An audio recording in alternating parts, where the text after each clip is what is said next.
Side డిష్గా అరటికాయ fry చేసుకుందాము. ముందుగా అరటికాయ ఫ్రైలోకి వెళ్ళిపోదాము. నేను 2 అరటికాయలు తీసుకొని రౌండ్గా పీల్ చేసేసి రౌండ్గా చక్రాల్లాగా సన్నగా తరిగి సాల్ట్ వాటర్లో వేసి పెట్టాను. ఈ విధంగా ఆయిల్ పోసుకుందాము. ఇప్పుడు ఈ ఆయిల్ కొంచెం హీట్ అవ్వగానే మనం వాటర్లో ఉన్న అరటికాయ ముక్కలన్నీ వేసేసి ఈ విధంగా కొంచెం అడ్జస్ట్ చేసుకుంటూ చిటికెడు పసుపు, ఒక హాఫ్ స్పూన్ సాల్ట్ వేసేసి వీటినన్నింటినీ ప్యాన్ మొత్తం అరేంజ్ చేసుకొని ఒక 2 నిమిషాల పాటు మూత పెట్టేసి వీటిని ఫ్రై అవనిద్దాము. చూడండి, అరటికాయ మనకి ఒక 60% రోస్ట్ అయ్యింది. అలాగే ఇప్పుడు కొంచెం టర్న్ చేసుకొని 4 పక్కల కొంచెం క్రిస్పీగానే వేయించుకుందాము.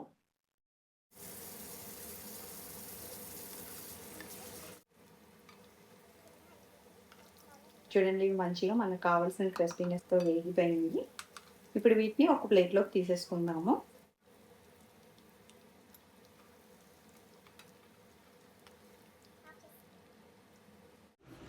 ఇప్పుడు స్టవ్ ఆఫ్ చేసేసి ఈ ఆయిల్ని అంతా తీసేసి జస్ట్ ఒక్క స్పూన్ ఆయిల్ ఉంచుకుందాము. చూడండి, చాలా కొంచెం ఆయిల్ ఉంచాను ఇదే ప్యాన్లో. ఇప్పుడు ఇందులో సన్నగా తరిగిన 1-2 ఆనియన్స్ సన్నగా తరిగి పెట్టుకున్నాను నేను. అలాగే సన్నగా పచ్చిమిర్చి కూడా వేసాను. ఇప్పుడు వీటిని వేసేసి కొంచెం బాగా ఫ్రై చేసుకుందాము. దీంట్లో కూడా జస్ట్ ఒక పావు స్పూన్ సాల్ట్ వేసేసి ఒక 2 నిమిషాలు కలర్ చేంజ్ అయ్యే వరకు మూత పెట్టేద్దాము. ఈ ఆనియన్స్ మంచిగా కలర్ మారిపోయి రోస్ట్ అయిపోయింది. ఇప్పుడు ఇందులో కరివేపాకు, కొత్తిమీర కూడా వేసుకుందాము.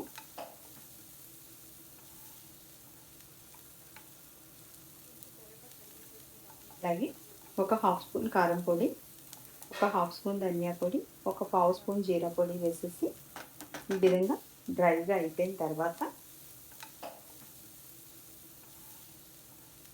మనం ముందుగా వేయించుకున్న అరటికాయ ముక్కల్ని కూడా వేసేద్దాం. ఈ విధంగా ఒక 2 నిమిషాల పాటు మంచిగా ఆనియన్స్తో కలిపి దీన్ని కూడా రోస్ట్ చేద్దాము.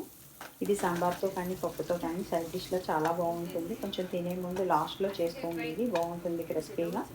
అంటే రెడీ అయిపోయింది, మనకు కావాల్సిన రోస్ట్ అయిపోయింది. ఇప్పుడు దీన్ని ఒక ప్లేట్లోకి తీసేసుకుందాము. చూడండి, సింపుల్గా, ఈజీగా, టేస్టీగా మనకి సాంబార్ కాంబినేషన్కి ఒక ఫ్రై కూడా రెడీ చేసేసాము.